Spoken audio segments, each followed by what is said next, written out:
What up, guys? It's Phil with Phil's Lawn Care. Hey, it's Aaron with the Mowing in the Dark Lawn Care Podcast. Hey guys, Cameron here with the Lawn Care Life of Missouri. Hey everyone, this is Evan with Turf Nerds, a lawn care podcast. Hey guys, this is Dan White with Lawn Care Unscripted. And you're listening to the Lawn Care Talk with Tony Rudolph. What's up, guys? You know what this means? It's Thanksgiving Eve, and you know what that means? That means we got a special guest on the line. We got my friend Andrew Kalbfleisch. I have no idea how to say his last name, but anyway, I found him because, probably for a year or so ago, I knew his channel, or I found his channel because he showcases some Milwaukee products, and I was looking in, I noticed they had the new backpack blower, which I seen at the expo last year, but I was looking up info about it, and I seen his channel, and now I even bought a couple of those Forge batteries and stuff. So that's how I came across his channel, and then I was at the prayer breakfast, and I seen him there. I'm like, hey, that's the guy. I remember him. You remember someone if you see them on their YouTube channel. So I was like, hey, I should go talk to him. And I talked to him and his father-in-law and stuff.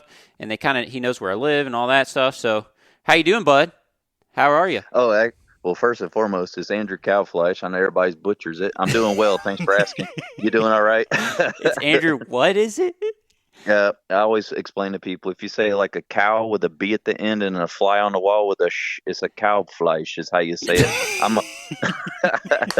And that was my father that was there with me at the event. So, yeah, I had to get that straight. Okay. But it's all good. No worries.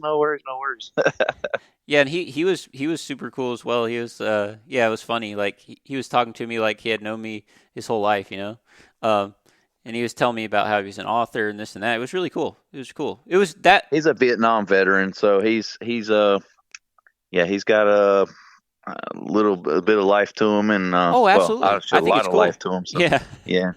And so that prayer breakfast was awesome. That was sick.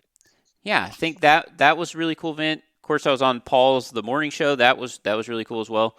But the man, yeah, that prayer breakfast, it was unexpected. I'd never been before, and I seen that there's a guy, Jake, he works with Wright Mowers, so shout out to Jake Segrin, I think is how you say his name. But he told me about it, and so I went there, and that was awesome. Seeing so many cool people, had no idea. Like, there's so many people that are doing cool things in the industry, people that are, maybe exactly. they're believers, they're Christians, they're part of these different brands, and you would never know that. And sure. Yeah, it was sponsored by, I think the main sponsor was Bad Boy Mowers, and so that I was like, wow, I would consider buying a Bad Boy mower, after that. So, it was cool. That was one of my favorite events of the whole expo for a lot of reasons. Don't you agree? Like, the speakers were super honest, like they were open about what they were talking about.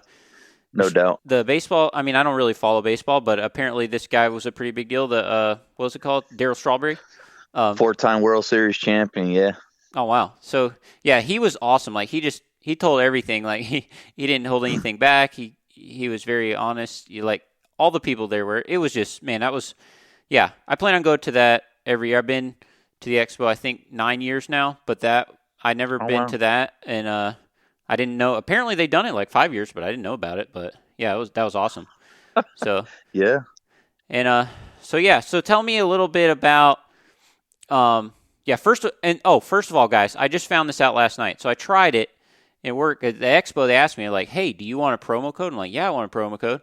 So when you get an expo ticket, if you use promo code Tony, saves you half off. And it gives me a couple dollars. I'm like, man, they asked me if I want that. I'm like, yeah, I want that. So I just got that last night. So y'all listen to this. Congratulations, brother. Yeah. That's awesome. So you guys listen in the future, definitely use promo code Tony. So anyway. Well, I'll definitely use it after this podcast. Yeah. So tell us a little bit about, you said you're in the Postal Service. You said you're in the military of some kind. Is that right? Tell me about the whole thing, and why in the world would you get into lawn service? Well, military, no. I did try to go in the military twice. I'm a graduate of bachelor's of Spanish, so I'm bilingual. And I tried to go into the Army to be a I don't even know how to say it, cryptolinguist or something.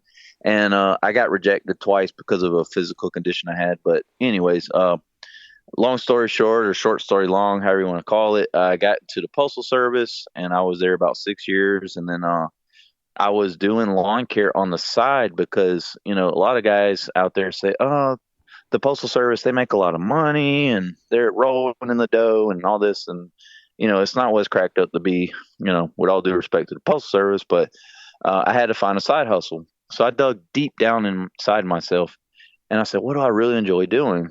And I said, oh, I like lawn care. And so I would say about 2.5 years in the Postal Service, I decided to get a push mower. I had a Malibu at the time, and I decided to go ahead and get an LLC going so I could try to get commercial accounts because I already kind of knew from just researching and studying. And man, it was a tough decision when I finally made it. But I even asked my wife at the time, and I said, hey, baby, what should I do? Because I got this Postal Service gig going on. I'm doing landscaping. And I mean, man, I'm so stressed out. Like I got so much going on between these two jobs. And all my wife said was like, choose one. And I was like, I don't know. So I went back to my, my faith and I prayed to God so many times because I was losing myself in the Postal Service. And I just eventually just jumped the gun and I said, you know what? I just took a leap of faith and I did it. Oh my gosh, I can't remember when it was. It was, I want to say last March. It feels like forever ago, but it feels so good to be liberated from that job because it was so stressful and so high demand and all that stuff. But I'm not going to get into all that. But no, that's great. So just 1 year ago, you were still were you like postman like out on the route, or were you just like in the behind the scenes, or like what did you do at Postal Service? Well, I started as what they call a rural carrier assistant. So there's rural carriers and there's city carriers, and then I changed, they call it like your craft. So I changed my craft, and then I had to basically have to wait in line to become a career carrier. You have to wait.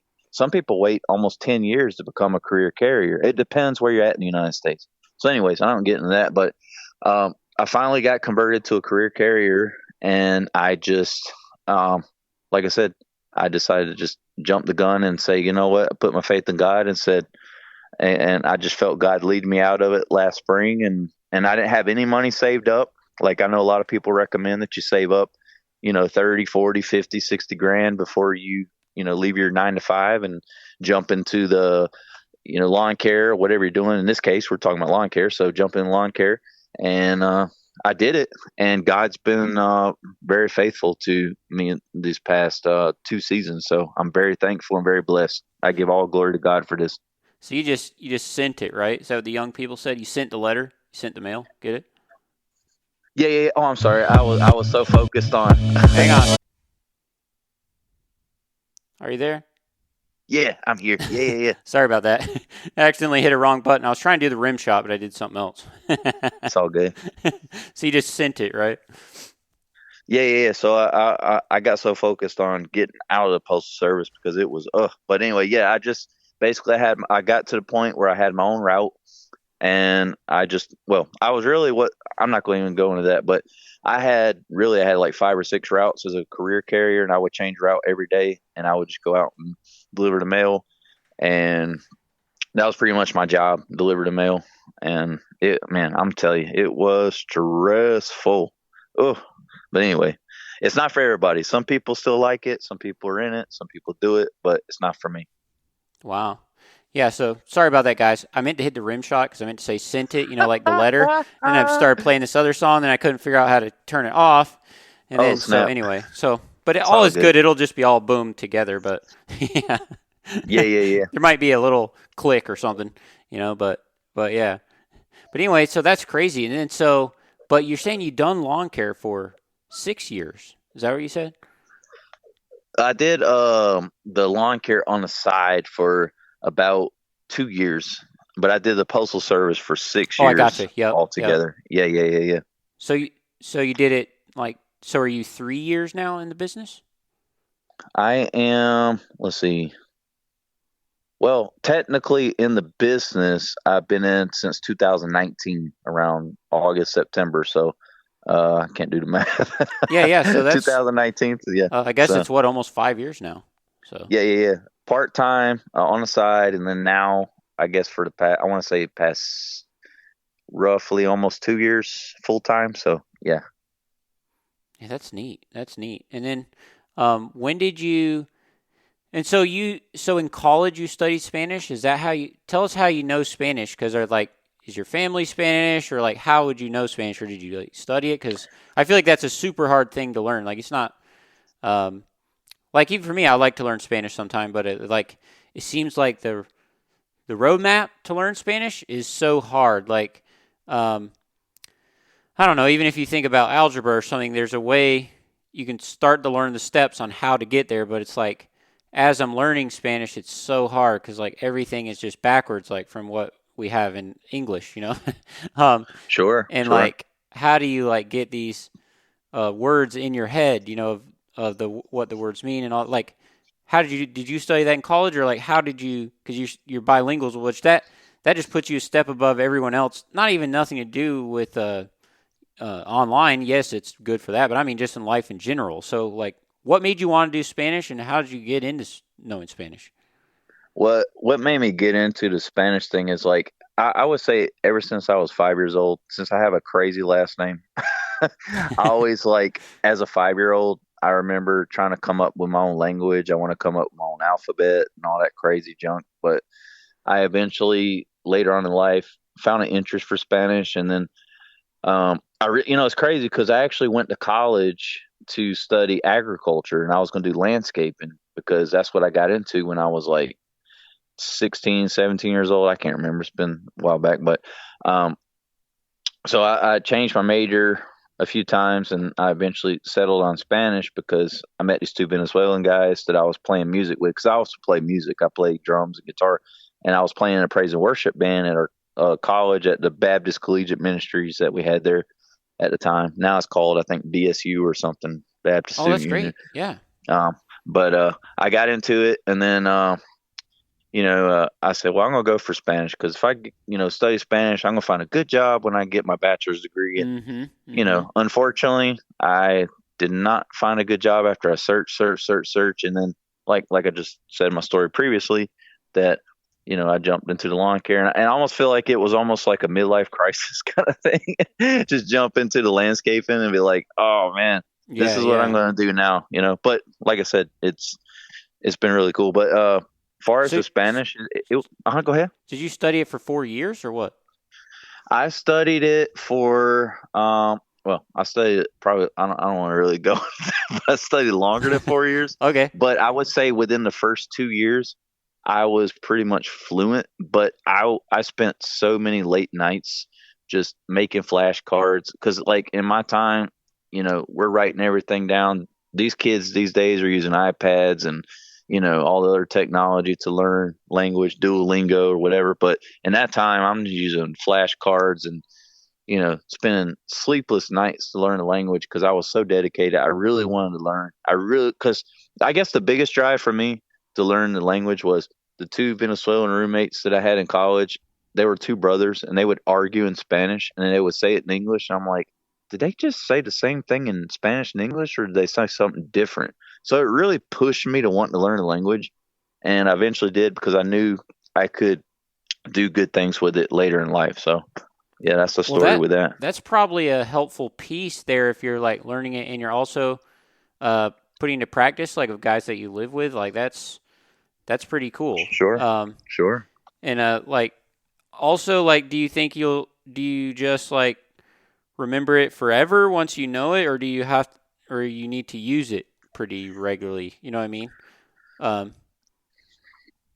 Well, I use it all the time. And I will say this, like, by me learning Spanish, I even took a course I went to two different colleges. So the first college I took a course called Greenhouse Spanish, and it was so funny because you see all these dudes in there. Like, most people around like the cities would call these guys rednecks, because most of them walk in with the boots and the hat, the cowboy hat, and they're like, like, oh, look at these country guys over there learning Spanish. You could just So they're learning like basic landscape terminology for the the Spanish speakers. Yep. And I took that, and I was breezing through that, because everybody else, they were struggling. They were like Rastria, and I'm over here like Rastria, like rolling my R's and everything, But yeah, man, that's how it went down with the Spanish with college and everything, with the green industry, or not the green industry, studying with all these guys that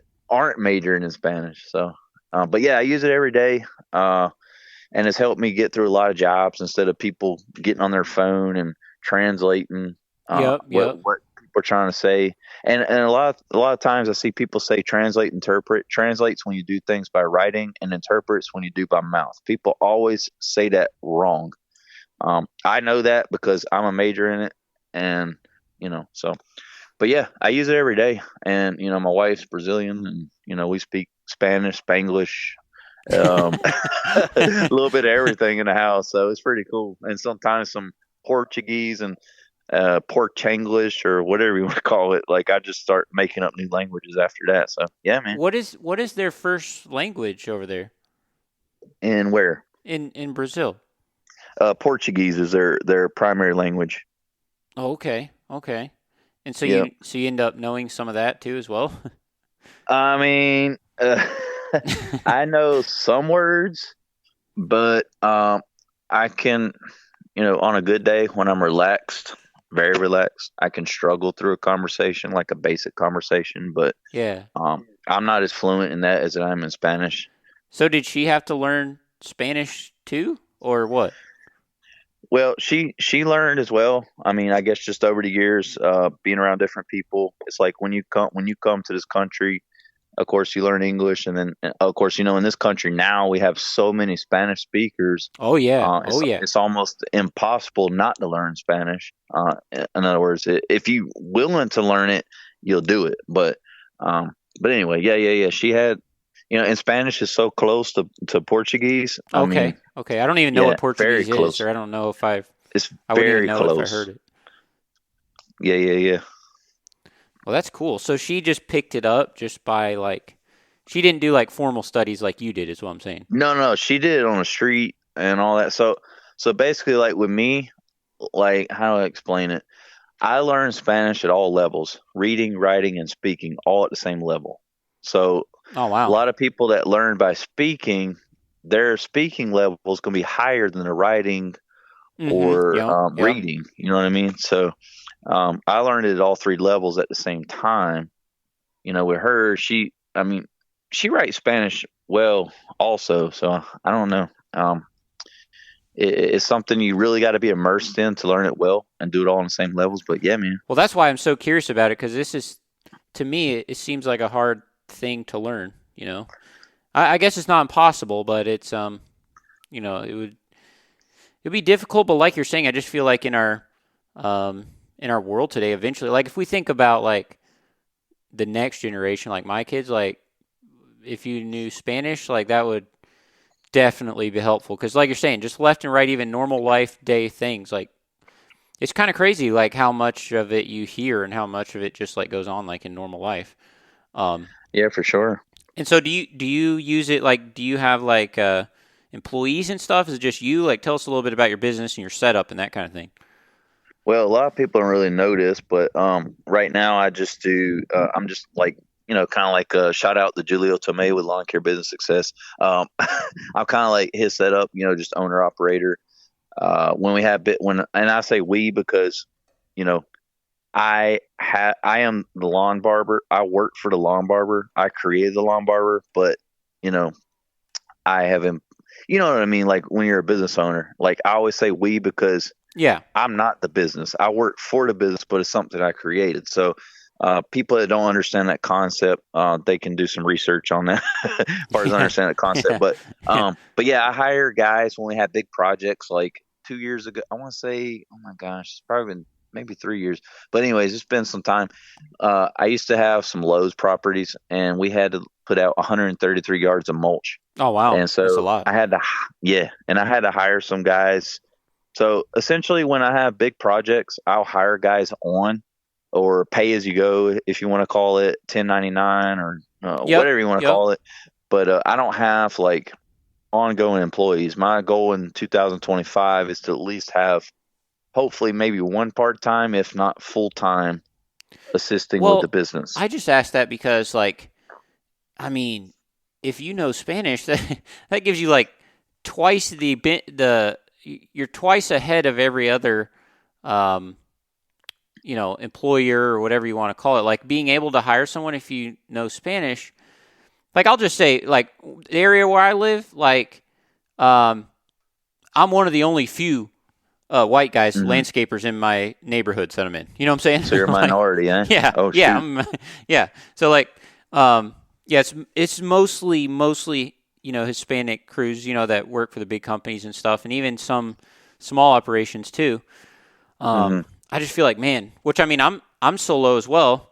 But I mean, man, it would be so tempting to go bigger with it if I knew Spanish. You know what I'm saying? But Tony, here's the issue with that. The problem is, like, and I'm going to say this first and foremost. Shout out to Turf Wars for this, because they bring this information well on.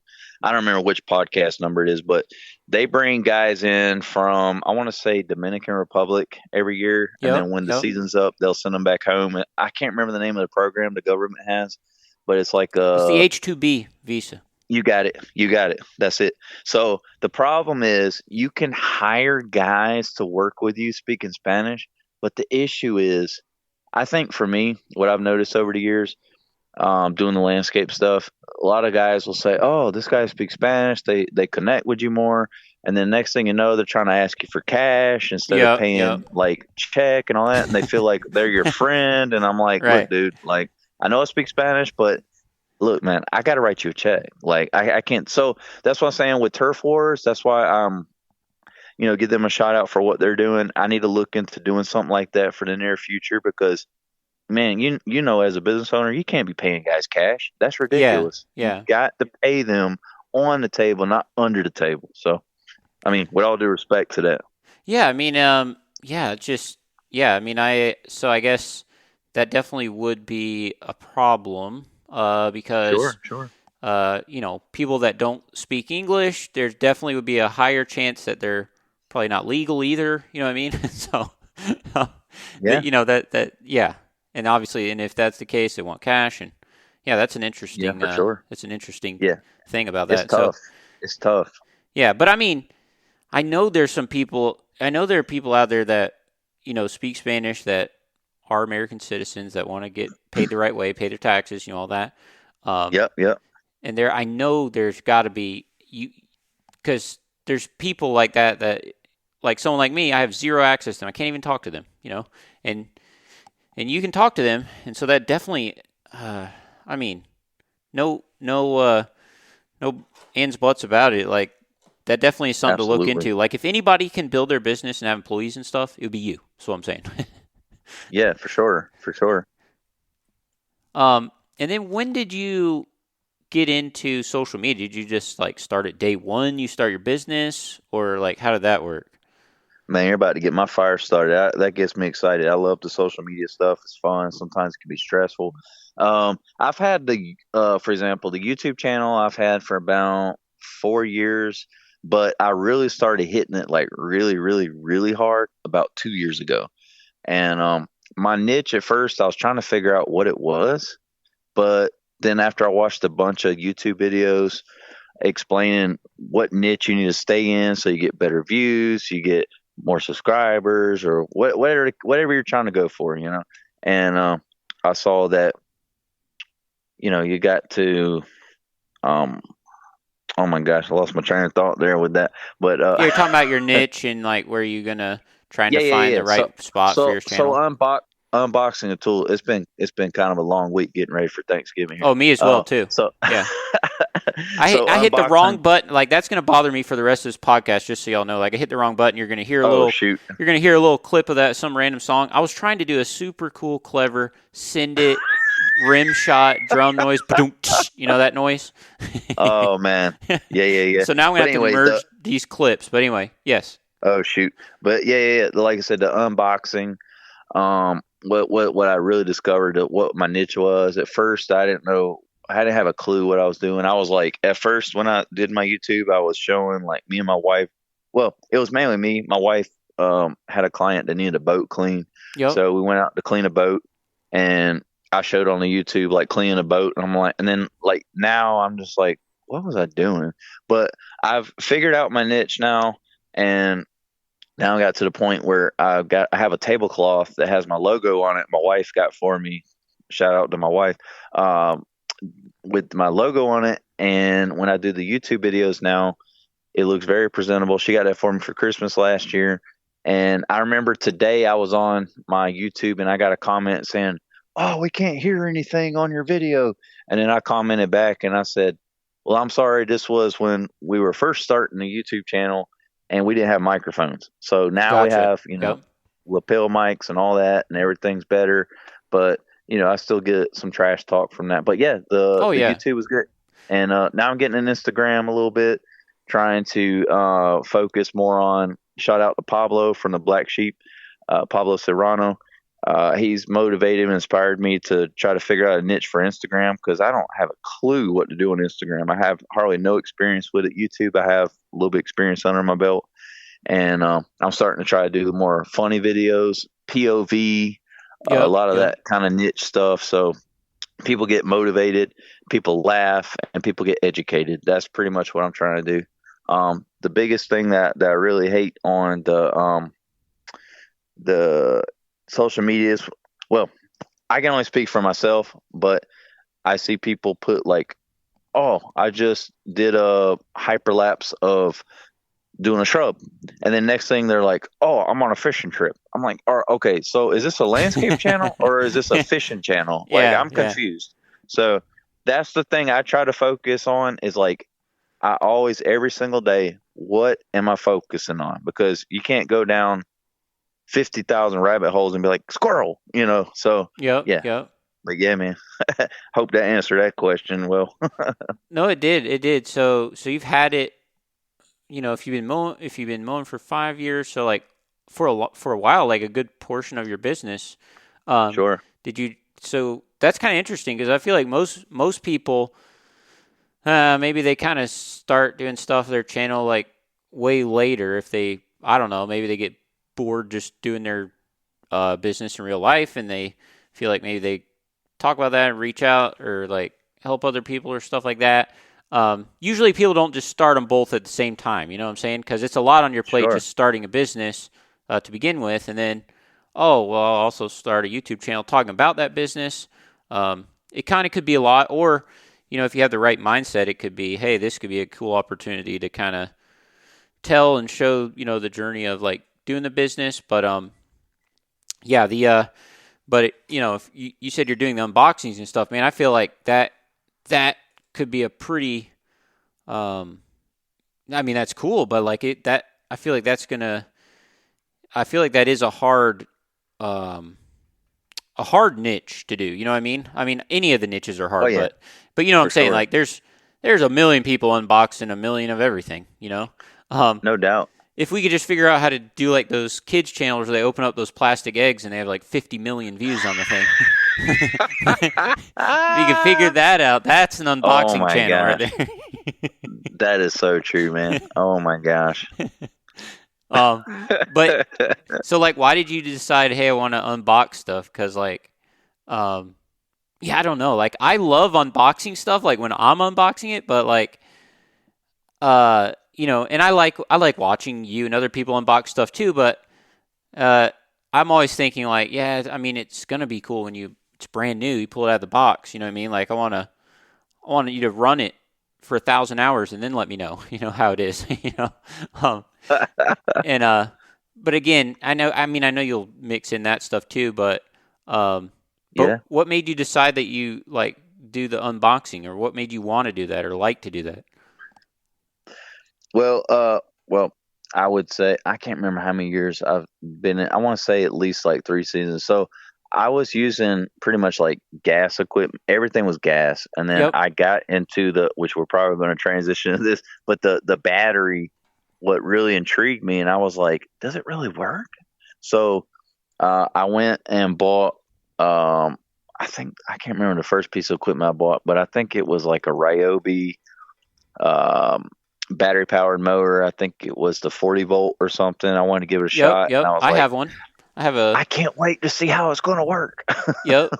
Yeah, I have the 3-in-1. It's like, it's kind of a little bit more on their higher end one. It's kind of like got gray on it, gray and black, and it's got headlights and stuff.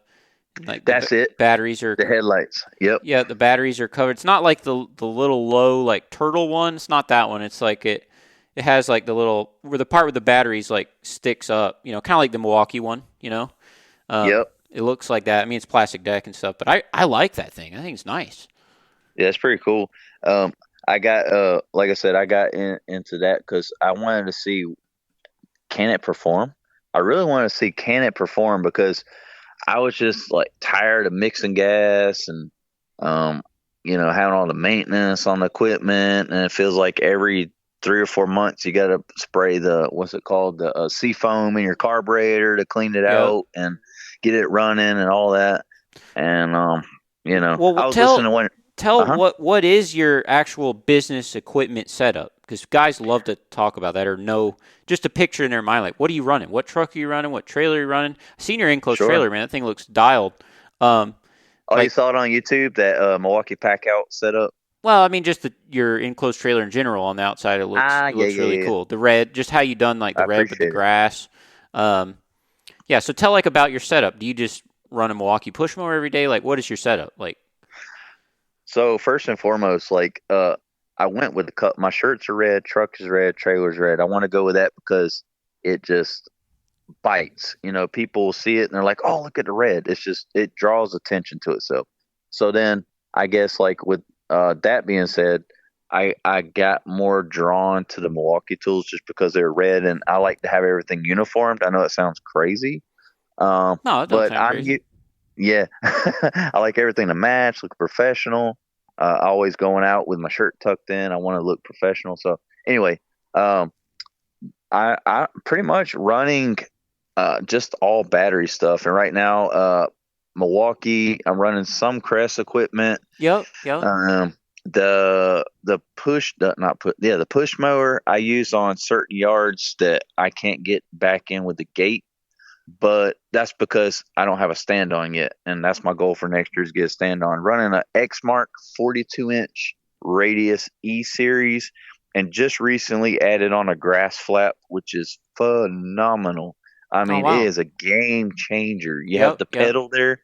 I was using an advanced shoot for a while, and I liked it at first, but after a while, with all due respect to that product and whoever's selling it, I just didn't care for it. But this grass flap, man, you just push the pedal and it just flaps open, and then you need to close it. Boom, you just hit it, and you don't have to reach over and grab no bar. It saves on going under tree limbs or through the fence, and you don't have to worry about it hitting on anything. And then having that stupid elephant ear flap on the outside, it cuts back like 6 to 8 inches, so you're able to get in a lot more gates with that. So and then the pretty much everything else. I mean, battery, pole saw, string trimmer, hedge trimmer, loppers, you name it. Everything's battery except for the zero turn. I run the Steel 800 Magnum backpack blower whenever I have a big leaf cleanup. But pretty much everything else, just maintenance wise. If we're not talking about fall cleanup, I'm running a battery almost all day. About 90? I would say about 95% battery, because the Exmark is pretty much the only gas equipment I'm running. Right. So, like, what blower do you use when you're running a battery blower? Do you use like what model? Well, currently the battery. I know you said the Crest one, but sure, I've been testing out Crest. Just trying to kind of see what it was like. I was testing out the one that rate at almost 900 cubic feet per minute, and I can't remember what the airflow is. I want to say it's 180 or 109 miles an hour. I can't remember, but I know that at 35 knots, if you're familiar with scientific terminology, newtons. Right? Newtons. I said knots, didn't I? We're talking like on the sea with the ship. I'm sorry, I'm on a whole different thing. Anyway, 35 fig knots. Newtons is what it is. I said knots. Newtons. Right. Yeah. So newtons would be like pressure against a wall kind of thing, if we're trying to explain it to people. Exactly. So using and running the suitcase battery, 60 volts. I think it's I want to say it's 13 watt hours. I can't remember, but I know it's 60 volts. I know it's 11 amp battery. And anyways, that I've been trying that out, seeing how it's doing. But this past season, because I just got my hands on a Crest blower about a month ago, but the Milwaukee blower I've had since, oh my gosh, I want to say May. I can't remember, but I've run that thing pretty much almost the whole season. And I even have a YouTube video on my channel showing how many driveways I can blow off with it. And I'm not going to say in this podcast, just so that you go over there and check that out. Yeah, The Lawn Barber on YouTube. So the Lawn Barber. I mean, we'll have it linked down in the description, all that too. So for sure. Yeah. So you just started running the Crest backpack blower, but also you run, like, is that the one you run like every day, like during the summer and stuff, or do you like just run with a handheld blower, like, or do you run the Milwaukee backpack blower? Like, what is your main blower that you use like through the season? The main blower I've pretty much used this whole season has been the dual battery backpack blower that Milwaukee has. And they're rating it at 600 cubic feet per minute on maximum velocity. If you're running it on low, I can't remember what the CFM is on low, but I was able to get, like I said, I'm not going to say how many driveways, but I was able to do a substantial amount of work with two 12-amp batteries with the Milwaukee backpack blower. It was pretty good. So like I said, I haven't got to steel. And another thing I want to say in regards to that, like what really got me into battery was, since I deliver mail for so long, I started to develop the tennis elbow and pulling the string every single day, like 10, 11, 12, 13, 15 times, however the case may be. My elbow was just in pain, man. I could not sleep at night. So I said, man, I really wanted to get into the battery and try out and see if it's, has the same performance. That's what really motivated me to get into battery. Well, at first it was just curiosity, but after that, I really wanted to dive deeper into it because the pain I was having in my elbow and see, could I really run this equipment, battery equipment, and get through the day? And, so yeah, but yeah, man. Well, that's neat. Yeah. I mean, man, I wish they could just make them a little bit like longer lasting. Like, who cares about? Again, I work with no brand or anything, but I love battery equipment. I run the full Milwaukee setup, and I've run some Makita and some Ryobi, which I like all the brands, but sure. But they have to fix the problem because people, you cannot like for me, I do 1 acre houses on the lake under mature trees. And that Milwaukee battery, I mean, they told me at the expo at full throttle on full power, it runs for like 20 minutes or something like that. I ran my backpack blower for 9 hours today. So how in the heck? I mean, I don't care how fast you can charge it. Same with Crest, same thing. So there's 660, I believe, watt hour, the big briefcase one. Just like the blower is the only thing, in my opinion, that holds electric back from every company being able to switch over to it. The string trimmer's fine, works fine. I get a lot of runtime out of it. A few batteries, you can do a full day of trimming with that thing. Sure. Obviously the hedge trimmers last forever. The edger lasts forever. Yeah. Whatever else, pole saw, even chainsaws have good runtime. It's just the blower. The blower is the problem. I think on every brand, I know that they can come up with a battery or a way to do this. It's just a matter of, will they do that? Will they fix that? I think they will. But that's just my opinion. I think that is for leaf cleanup. I mean, during the summer, I have the new Milwaukee that I bought. Let me think. 3017-20, maybe? I'm just off memory. Man, I go through so many numbers I can't remember. But anyway, it's just the newest like single battery blower, and a handheld blower. And I like that. I like that during the summer. That's great. Yep. But again, I would love to switch over 100% battery. Even push mowers, like they have good runtime. I have a Ryobi push mower. It's great. Several of those batteries, and I even ran a couple like big mower, like stand-on mower stuff at the expo, a few different brands, and like they have pretty decent runtime. They're expensive, but literally what I'm saying is I think all of it comes down to they have to somehow figure out how to get some more runtime out of those blowers. Well, again, I don't know where you are or people listening. I mean, if you're in, like Julio doing city lots that are, real small, I mean, it would be just fine. Sure.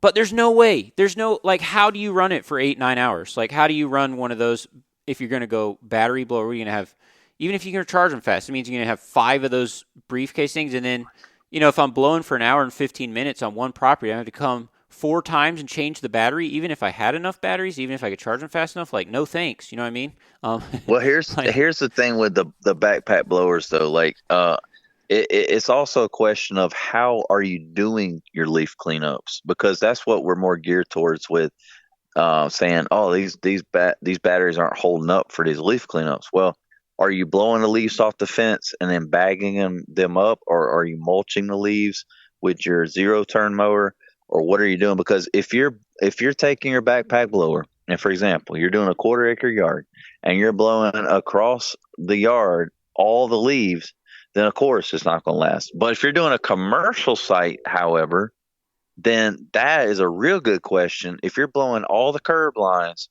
that's where I agree with you. Like, is it going to last the whole time? And that's why I've heard from some guys say, oh, well, certain brand names, I'm not going to say brand names, but certain brand names are just residential blowers and always will be, as far as the battery stuff. So, that's not true. They all, but yeah. I don't think so. Yeah. I think it all just comes down to the battery technology. They all have brushless motors. Sure. They're all kind of right. the same. They're all kind of the same. Maybe the packaging is a little different or whatever.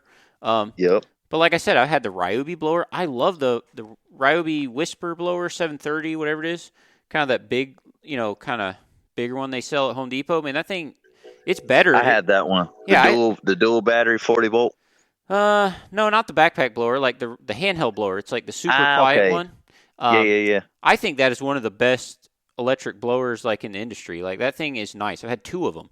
And again, I've had the Makita one, the 40 volt, which I do like that one. I've had every generation of the Milwaukee one. Okay. That's not all. I've had some other ones too, but anyway, yeah, I agree. But see, for me, doing these lake properties, let's say it's 3/4 acre or 1 acre. Well, a little bit of it is grass that's teardropped and snaked, in between groups of shrubs, and then there'll be a natural area, then be another little piece of grass, maybe grass all down by the lake, this and that. And so, days like today, if it has a big natural area where I can mulch it in, or maybe even mulch it in there next week, I'm pushing all the leaves off of all the grass, through all the shrubs around all the house. I'm just running the blower the whole day, running the blower. You know what I'm saying? Yeah. And it's faster that way. It's definitely faster than, getting out some, then you're going to get out the mower, and then you're going to bag it up and dump it a million times, or you're going to mulch it, and then you're going to have to go back and blow the little pieces out of the grass.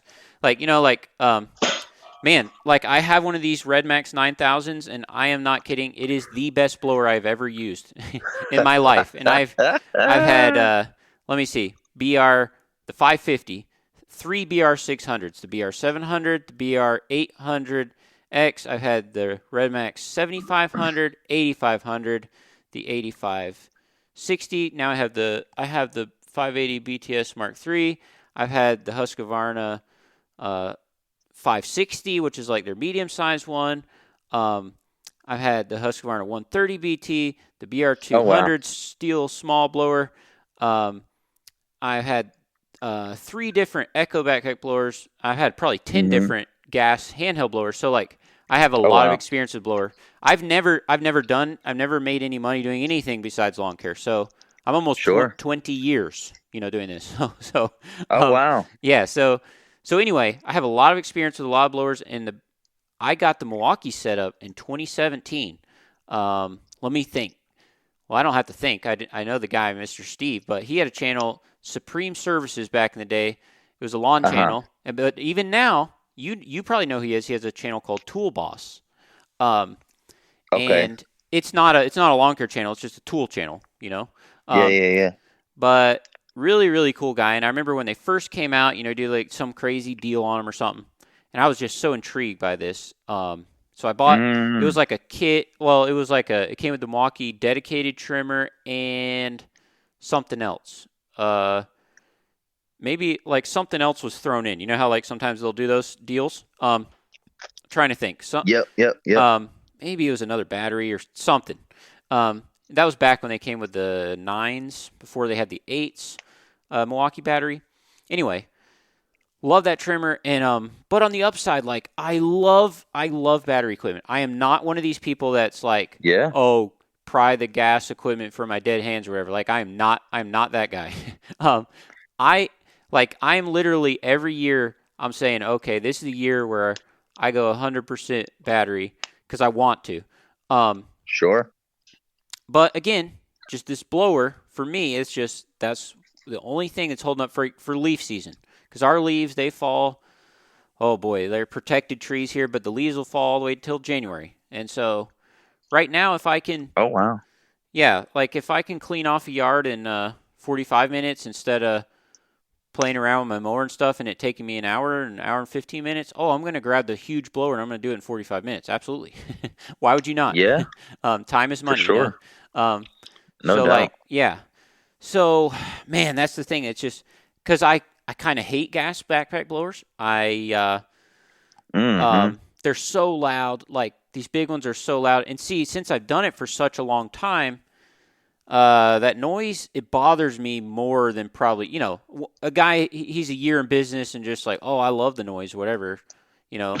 And that's fine. Like if you, guys out there, if they, flew a desk for a living for like their whole life, and then now they're just love to, feel America and the horsepower or whatever out here. I mean, I get that. I get all that. But Yeah. for me, it's the opposite of that. Like every year I'm like, man, I want to hang up these gas backup blowers. I even have the new Echo PB5810. I like that thing as well.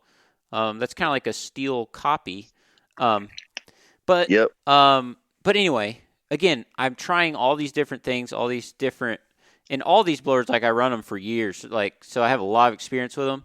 And I am still hoping, I think the battery technology needs to change completely somehow. So the tablets technology definitely is a big step ahead, which is the new Milwaukee Forge battery, and that's basically what the Crest equipment. That's what they have, and that's what makes I was listening to one of your podcasts today about that, and I was like, tablets technology. Oh yeah, that's I didn't even think about that. Well, if you type it in, right. if you type it on YouTube, there'll be a guy that like explains it, and that's how they build car batteries. Because think about it, a car battery, if it was built the same way as our other tool batteries, that thing would be getting so hot and be crazy things happen with it in the back of the car. But they're tabless ones, like in Teslas and stuff. Sure. And so that's kind of same technology, and Crest is one of the first ones that have it. And it is great. It does make it more efficient. It does make it, cooler and recharge faster because it's not getting hot and all this.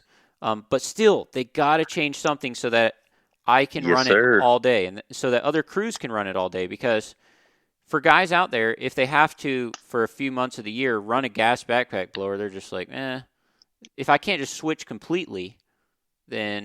And I mean, Crest, they're like, oh, we replace gas for the professional or whatever. Every commercial says that. but can they do what I need without spending $25,000 on batteries for it? Right. Man, like these are questions in my mind, like, and I talk to the reps and they're like, yeah, it lasts 20 minutes on full throttle. I'm like, 20 minutes? It's a $1,400 battery. Like, I'm just 100% honest with you guys on here. And even if you bought 2 of those, then that means, okay, you got 40 minutes. All right. So that means I'm dying halfway through and I'm walking back to the truck. I'm getting the other one and I'm putting the other one on the charger, either on my own cyber tank or I'm plugging it in a customer's house or something. Then I'm going back and I'm plugging it in. And then maybe I finish that lawn, hopefully, and then that's just one lawn. And then I go to lawn number 2, and I got to do that all over again. Yeah, man, I don't know. Okay, rant over. That was it. That's all I have. Oh my gosh. It's just that, man, like I did not want to buy this new 9000 blower that came out, but man, um, yeah, I was like, Weakness. I was just like, man, I'm not gonna buy this thing because I'm gonna go to battery blowers next year, which I'm hoping that okay, Equip Expo comes around, they make something that is really revolutionary, like for real revolutionary, sure. like I don't know, like LIFE, you have LIHV. There are some other batteries like that they start to use like in RC cars and certain electronic devices that Yep. definitely could be a step forward. Even like moving on from lithium ion. But I don't know. I guess we just haven't got there yet. But they're gonna when that stuff starts to happen. Okay, then this becomes a whole nother ball game. But Oh yeah. but again, for summertime, for like this Red Max 9000, I am not using this thing. When it comes No. grass, blowing off grass clippings, heck no. I'm draining the gas of that thing. It's sitting on the shelf in my garage. That's where it's going to be. That's right. And I'm gonna listen to podcasts or run my Milwaukee equipment. That's what I'm gonna do. Because even the zero turn, is not that loud. Yeah, for sure. And so, but yeah, so these are things I think. And again, it depends on circumstances. People live in the city and they're, it's a tiny yard and they don't really have anywhere to push the leaves, so they're just pushing them on the lawn and bagging them up with the mower anyway. I mean, sure. Yep. Battery blower Yep. works fine. Yeah. But man, but there's so many, half the country is in these rural areas and they're pushing piles of leaves across fields and stuff. Like, Oh it's just my not going to work, goodness. No. Heck no. But yeah, so so this is the battle that goes on my mind daily, the daily battle of my mind of battery quit. So that's why I want to talk to you because I saw your videos, because I'm researching about this Milwaukee double battery backpack blower, and I still like Yep. it. Watt hour for what you get with the new Milwaukee Forge 12.0 battery for $249.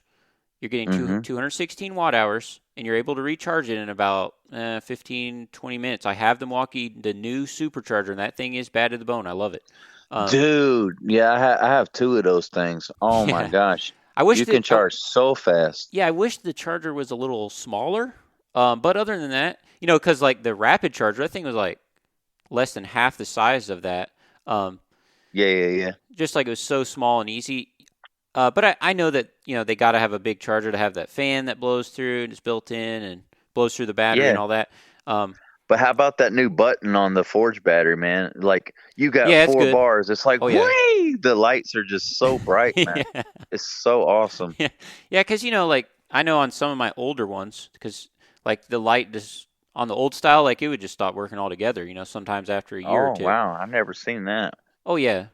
But, yeah, so I have, like, a deep cycle lithium battery, over 1,000 watt hours, and then I have a 500 watt pure sine inverter, and then so that's what rides in the back seat of my truck, and I have 4, 5, 6 Milwaukee batteries, and then I'm able to charge them with that, because the pure sine inverter, it's pure waves and all that's an efficient, and a 1,000 watt hour deep cycle battery is only about $329 or something like that, and so. If efficiency was 100%, you could charge a full 12.0, what's that, about 5 or 6 times if it was completely dead. And then if you're topping them off through the day, you can definitely make that work. So that's how I tell guys, like, hey, on a budget mobile charging setup, $380, I've got the inverter and the battery, and probably another $50 for the lithium battery charger, and boom, you're off to the races. Oh, yeah. Sure. Yeah, so you're going 100% battery except for the X Mark. So are you gonna? You said you want to go to a stand-on, but like, are you gonna try to go like full battery one day, like the mower and everything, or nah? Yeah, eventually. But like I said, I'm just waiting for the technology to get there because honestly, I've tried like we talked about earlier. I've tried a Ryobi mower battery. I've tried Ego, I've tried You mean the zero Milwaukee. turns? Or No. I'm talking about push mowers. But I've never ever tried a zero turn battery. I sat on one Ego at the expo last year, but I never actually tried to cut with one. So I don't know what it's capable of and how far it can cut, because they're rating these zero turns at cutting at like 2 up to 4 acres on a single charge. And I'm like, is that true or is that not true? So eventually, I would like to have 100% and have a solar panel set up on a trailer to charge batteries. Have you seen a channel called Solar Punk Steve? Have you seen that? I might have seen it. Is he running all Ego on there? Yes, and he has a Tesla that he pulls it with. Yeah. I've seen that. I think that's like the coolest thing ever. That's so dope that he's doing that. I'm like, what? Yeah, I'm gonna try to get him on the podcast soon, because that would be super. That'd be super. Oh, that'd be super sick. Cool. Yeah, I would love to hear that. And there are, like, I've even thought about experimenting with some of those like residential riders like that. Battery zero turns. Okay. Just to like see what they're about. You know what I mean? Because you can pick those things up used for $2,000-$3,000, and there are always people that have them on Marketplace and stuff. Well, I will say this: you can go to Lowe's too. Like I go to Lowe's a good bit because I'm looking for material or I'm looking for stuff like whatever. But I went up there the other day, and the store manager knows me because I used to maintain his property for about 2 years. And every time I go in, like the other day I was in there, he's like, "Oh, I got about 2 or 3 pallets of fertilizer over here," and I was like, man.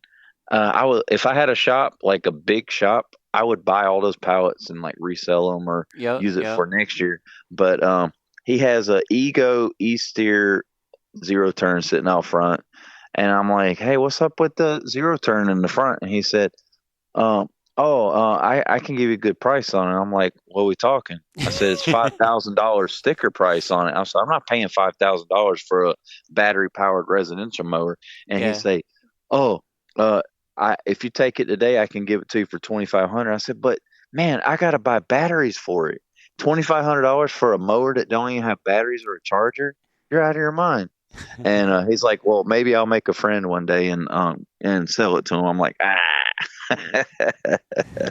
So I haven't jumped into that yet, trying to find a particular zero turn, because I don't want to spend that much money. I'd rather go out and buy a gas zero turn before I buy a battery zero turn. I'm not sold on that idea yet until I actually try one and know that it actually is going to work and give my testimony on it. But, I got to see it cut first before I do anything. And, maybe I need to watch a million YouTube videos to see what guys are talking about it, but I don't know. Yeah, I used a couple years at the expo. There's a Roby one that it like has a joystick.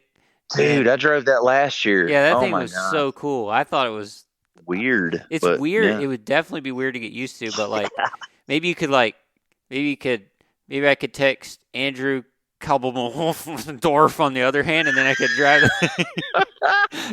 the joystick on the other hand. Oh my gosh, you're crazy, man. I'm gonna try it. Yeah, I found it this time. There we go. Hey, there we go. Oh my gosh. But anyway, so tell people where they can find you on social media. We'll have to get back on here again, maybe when my thoughts are a little more gathered around the campfire. Which I'm in front of right now. We're doing a podcast here, and I'm looking at my smokeless fire pit as we're talking this whole time, just enjoying a beautiful fire on Thanksgiving Eve here in great Charleston, South Carolina. But yeah, anyways, people can find me on YouTube, the Lawn Barber. A lot of my, like I said before, the niche is focused towards battery powered equipment and giving my testimonial on certain battery equipment, more or less just putting it on the table. You decide what you want to do with it, if you want to go with this brand or you don't want to go with this brand. But I'm not sitting there giving my 100 or 1,000% opinion and saying this is the brand for you. So yeah, YouTube, Instagram, doing some funny stuff that you can relate to. If you're a landscaper, go check it out. The Lawn Barber. I think it might be listed as my Lawn Barber. And then TikTok, I'm just kind of playing around with. I'm not really doing too much on there. And then Well, Facebook, so yeah, and that's really cool. And that's how I found you, was looking for Milwaukee equipment. So you've shown some Milwaukee equipment stuff in the past, and that's really cool. Yep. And you're Mhm. open to showing some more brands too. I mean, I think it'd be cool. Sure. To show every single battery brand forward and backward. I think that would be neat. Absolutely. Yeah, and I've even talked to people that are like high up in Milwaukee, and I haven't even got one on the podcast yet. So I'm hoping to do that. That's if I could just get there, that'd be step uno, right? Step uno. That'd be sick. Yeah, that'd be sick, man. So yeah, it's cool that you have these connections with these brands and stuff. You're bilingual. I mean, so many cool things about it. And I'm glad that I stopped you at the prayer breakfast, because Absolutely. I had a super busy day that day, Yeah. just like all of us. You always, you have that debate, that 1 second debate in your mind, like, do I stop and like talk to this guy because I kind of know he is, or do I just don't worry about it and just keep on walking? Well, I felt honored. I was like, oh man, I had a celebrity moment. Like, oh, I feel like a celebrity. Somebody come up to me and saw my videos on YouTube. I was like, okay, well, cool. Let me meet somebody. And like, I hope one day it's not to the point where it's overwhelming, where I have like hundreds of people coming up to me and be like, oh my gosh, I need a breather.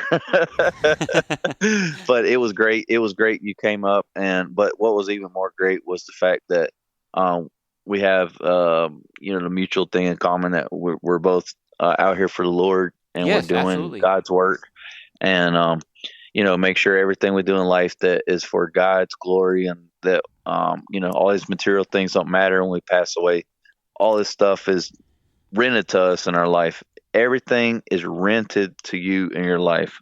So you can't take this when you die, when you get ready to face the Lord and he judges you. So just to make sure everybody understands, like, I'm speaking for myself, but I can almost feel like I can speak for you as well, because Absolutely. you're at the prayer breakfast and we're both Christians. So that the listeners hear that we're not here to push it on anybody. If you ever have any questions about Jesus and you want to learn about that, you can reach out to Tony, you can reach out to myself, and we'd be happy to share the gospel with you, or tell you more about things after this life is over. So I just wanted to share that. Oh, absolutely. Yeah. And that is, this podcast, we're weaving in how to be a good husband, how to walk in our faith, and some Sure. mower stuff sprinkled in. But if we only talk about mowers and spreadsheets, then that's not the most important things in life. Which brand string trimmer you have is not the most important thing in life. Not even close. No doubt.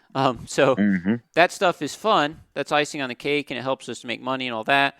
Sure. But the real thing is yes, like you're saying, we can mow grass for the next 50 years, but then what about after that? What happens after that? What legacy are we leaving? Where are we going when we die? Do we know these Yep. things? Life is short, man. Life is very short. Yeah, and just so you know, also I am pretty much a lifetime drummer as well. So. Oh, wow. Me too. I've been a drummer for a very long time. I'm just very rusty and I haven't touched it in a while. So. Oh wow. I definitely play. can connect with you there. So. Yeah, I mean, I still play semi.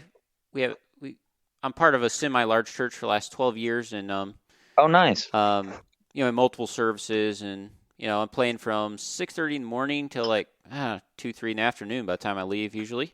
And thankfully now though, I have brung in some more drummers, which I mean there was some back in the day too, but there was a little time there where I was one of the only main ones, and that can be tough. Yep. It can be tough to not burn you out and your family out and everything else, just because it's a lot of time commitment. But it's a blessing. It's just something I can do to help and serve, just like setting up chairs or just like whatever else. Oh yeah, for sure. And so I don't I don't like play at bars or stuff like that. I don't do any of that stuff. Oh yeah. But it's just something I've always done. Like even as a teenager, that's kind of how I was brung in to help with a band at this certain place or this certain church to like kind of help start their. The youth was like trying to make a band, and so it was like there's this other person. So I was brought in, and my brother too, to kind of help like get it going. Anyway, when I was a teenager, and that's how I know my wife. She went to youth group there. Oh, nice. And so it's really cool. It's a cool journey. And it's cool now, even, I don't know, now I'm really old and I'm still playing drums. At church, I got a really nice DW, like with the, it has like pearl flake, the DW drums. Like it is a nice drum set. And then we have these VRX, like kind of cymbals that are kind of, I think they're made by Sabian, but they're like made for church drumming. Top grade. Yeah, they're nice. They're nice. Yeah. Oh, wow. But I mean, man. it's a blessing to have that stuff now. Which I mean, For sure. I don't own that drum set, but it was kind of one of those things where they're like, hey, Give us some options, like whatever you want, we'll do that.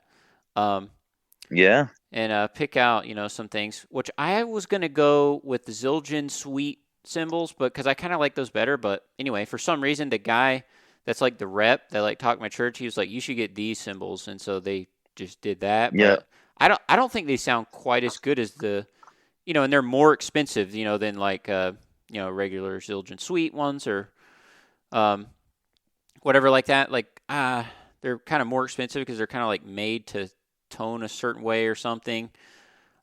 Anyway, but yeah, it's cool. It's a blessing to be a part of it. Some days it feels like I'm just going through the motions because I've done it for so long. So some days I just like, man, I'm just not feeling it. Just like our lawn business. Some days you get out there on those lawns and you're just like, I'm not really feeling it, And you just want to go home and you're like, I'm done for today. Yeah. Whatever. Yeah, so like the coolness of like playing and stuff, like that's worn off like 8 years ago, and so that's gone. Yeah. But it's good, so now I just do it to serve, and again, if we can bring in and build up more drummers, hey, eventually maybe I'll move out of that and do something else. Like I'm fine with that, sure. But Yeah. but I have done it for a long time, and so that's cool. That's cool that you understand that stuff. Oh yeah. And so I play with the in-ears and the whole thing. And it's cool. It's really cool. And thank you for spending your Thanksgiving Eve, and enjoy that turkey because well, we're not having turkey tomorrow. My wife even she texted me and said, I hope you're okay with us not having turkey tomorrow. I said, baby, I don't care if we have there's a particular steak that Brazilians eat called picanha. If it you're sounds familiar way better with than turkey. Yeah, I said, I don't care if we have a picanha turkey. Like, if we take a picanha meat and make it into the shape of a turkey, I don't care if it's like steak turkey. Well, as long as we're eating, I don't care. that's what I was getting into, is that I was like, I don't really like turkey. Like if you get kind of the white meat, it's so dry. Like you got to kind of drown it in the brown sauce, the gravy. That's You got to right. kind of do that. That's right. So man, if you're gonna eat some Brazilian steak, maybe I'll stop by your house. Better. Well, come on down. You're more than welcome to come on by. And if I'm in South instead of Carolina, I need to hit you up sometime because that's not like super far. I don't know. Man, you come away. here. You don't even have to go to Brazilian Steakhouse. You'll have the Brazilian Steakhouse in front of you. So you'll be here. So do you have kids, or you just have fur babies, as they call them? Well, whatever fur babies mean, I guess I can go with that. Dogs. Oh, dogs. Okay, never mind. Yeah, you said you're washing your dogs. Yeah. I was out washing the dogs earlier. I got a wiener dog and some. I don't even know. I don't even know how to explain. He's a medium-sized dog, but the wiener dog, he's a trip. But yeah, I went to wash them earlier at the self-service car wash or what? Self-service pet wash. I know, right? That was good. Man, it was going to be so good earlier when I was saying, did you just send it? Remember, because you're working for the Postal Service, and I was like, you just sent it and you left. See? That's what I was trying to do. It would have been so perfect. I completely boogered that up. Anyway, so it's all good. Should we wrap this up? What else do you want to say? Do you want to tell people your socials, which you kind of did that? I'll have links down below. Now, you got to send me a link to that TikTok and Instagram stuff. I'm not on any of those platforms. Like, I don't even know how to look that up. I mean, I know how I probably could, but like I don't have an account on any of those. No, that's fine. I just have an account on YouTube and, audio and stuff. I have Facebook and whatever, but But so all I need you to do though is you just send me those links, and then I'll put them in there, like your TikTok and your Instagram and all that, and send me those, and I'll put them down there, and I'll drop your YouTube channel down there. Sure. When are you going to start an audio podcast? Do you have one? Oh my gosh, I've been debating on that too because my wife got me a podcast mic about is it last year, the year before, and see that's always a struggle for me is because I can do Spanish stuff, and I'm almost to the point where I need to do a whole nother channel in Spanish, but it's just too much building up. So anyway, that being said, whenever I decide to do a podcast, I like to sit down and just write a schedule out for the whole year and just have it all booked out and just have topics and stuff. So yeah, I could just sit down and record, and and if I have someone I want to interview, I just pop them into the schedule, and boom, that's it. Yeah, I wonder what the opportunity could be like for a Spanish podcast. Because that would be cool, even though I wouldn't be able to understand it. But well, I know, right? Well, I was brave enough to do one on Instagram. I say brave enough because I don't know how many Spanish followers I have. Yeah. And then I don't know how many Spanish followers that, again, shout out to Black Sheep, Pablo Serrano. I don't know how many Spanish followers he has, even though he has a pretty big following, which is like 30K or something on Instagram. Is he Spanish? But he's Puerto Rican. And, so he speaks Spanish though. But oh yeah, for sure. Oh yeah. And, well, what I like about the Puerto Rican guys, or Puerto Rican people, they speak, and sometimes they'll say a word in English, and it's almost like it's United States Spanish or whatever you want to call it. Yep. So someone from like Spain would be like, "What is this?" Oh, okay. So like some people would disrespect it a little. They would criticize his Spanish, slang but or something. Yeah, I mean, because we'd be talking in Spanish and throw an English word in there, or make up a like instead of saying trimmer, it said trimadora. Like that's not even a Spanish word. Like trimadora. Like you just took an English word and made it a Spanish word. It's just Well, why is that? Because sometimes I'll hear people talking Spanish and then just maybe fifth or sixth word, boom, it's an English word, and then back to Spanish. Like why is that? Well, a lot of thing is because of the influence of the United States has on a lot of countries here in the world. Well, especially with like the Puerto Rican people, and then even with maybe some. I guess I would say more of the Caribbean people, but then I noticed some Mexican people are starting to do that too. It's just you get bored, I guess, speaking one language, then you want to mix it up and just like. Dude, it's Spanglish essentially, and you've created this whole new crazy way to talk to people, but people understand it, and sometimes your brain gets twisted, and you're like, "What did he just say?" Like, okay, let me think about what he just said. He just said like 5 words in English, and then 7 words in Spanish, and 3 words in English, in a whole sentence, and you're like, okay. But then sometimes it flows so well. Man, you have to be able to speak both languages to understand. It's too complicated to explain. Like, so I guess if you can understand both, then you kind of know what the flow is. Yeah, it's like a flow. It's almost like understanding a bunch of like new gen slang. I don't know, but yeah, man. Well, thank you for being on tonight, and obviously my podcast is not scripted at all. I did not sit down and do the year plan thing that you're talking about. Yeah. But and he texted me before, and he's like, "All right, we got to have like a pre-call to like make sure we don't like run any rabbits or anything." And I'm thinking, man, the rabbit trail, that's like the only thing that we have,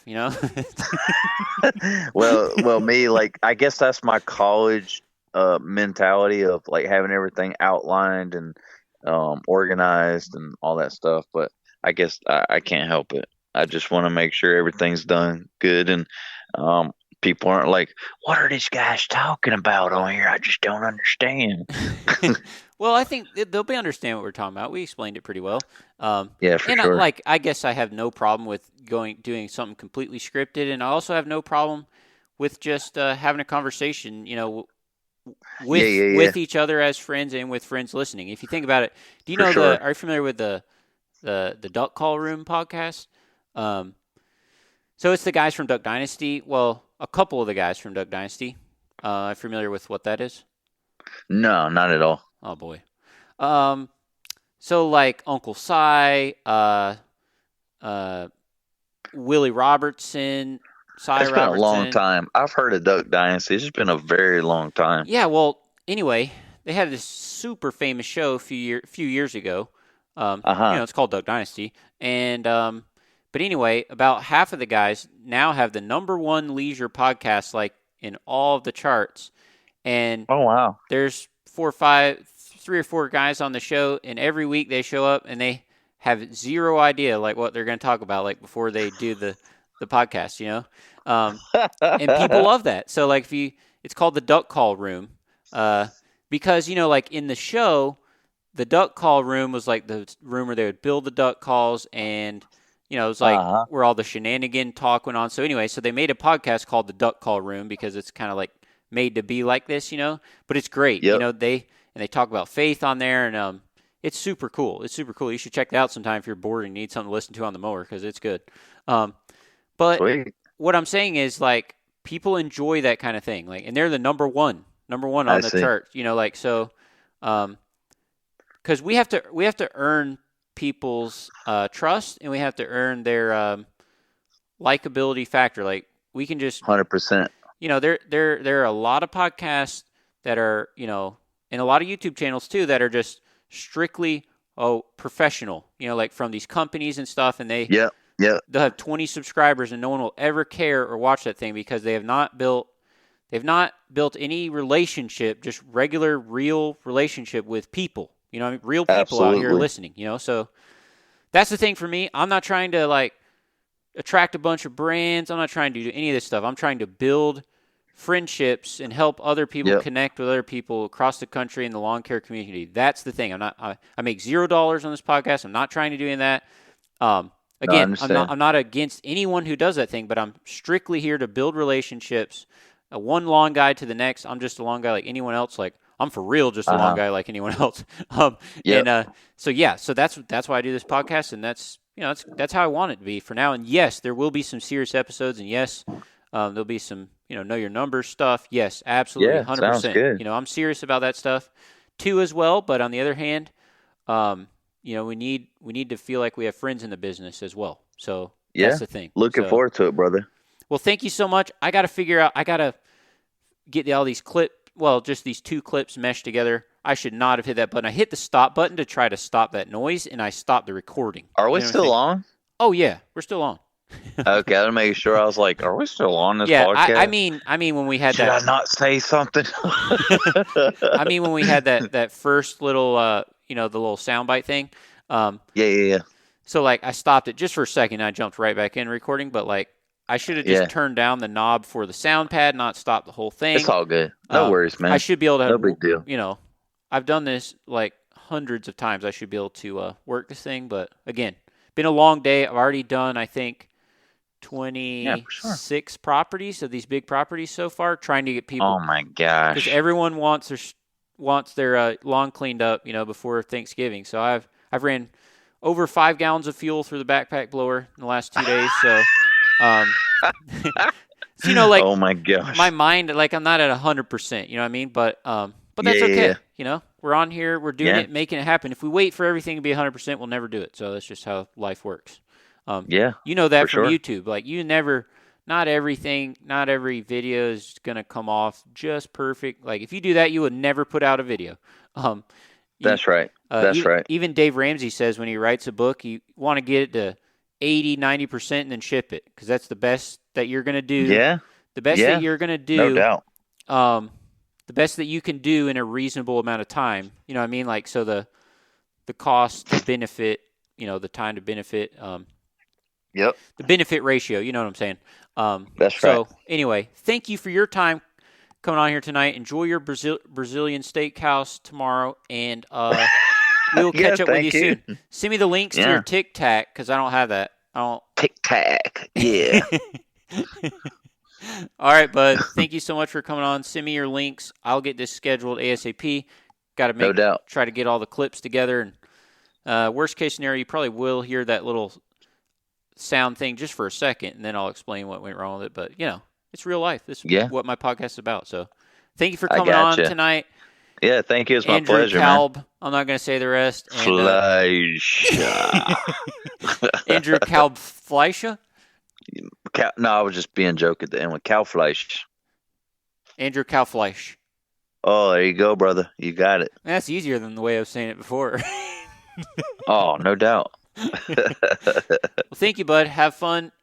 Have fun Thanksgiving tomorrow. I don't know if you're mowing tomorrow, but hopefully not. But no, we're done the rest of the week. We're just going to be editing some videos for the next few days, hopefully. So. All right, bud. We'll have fun editing those videos. If when you have a video that I need to watch, make sure you send it to me because I'm not at this point in my life with multiple kids and all the things going on. I'm not like just sitting there on YouTube waiting for a new video. You know what I mean? Like that's not a thing. Be careful what you wish for because I got some coming and I will send them. Well, you don't have to send me every single one, but if there's one where it's like, hey, you should watch this one. I got you, brother. I got you. Yeah, let me know.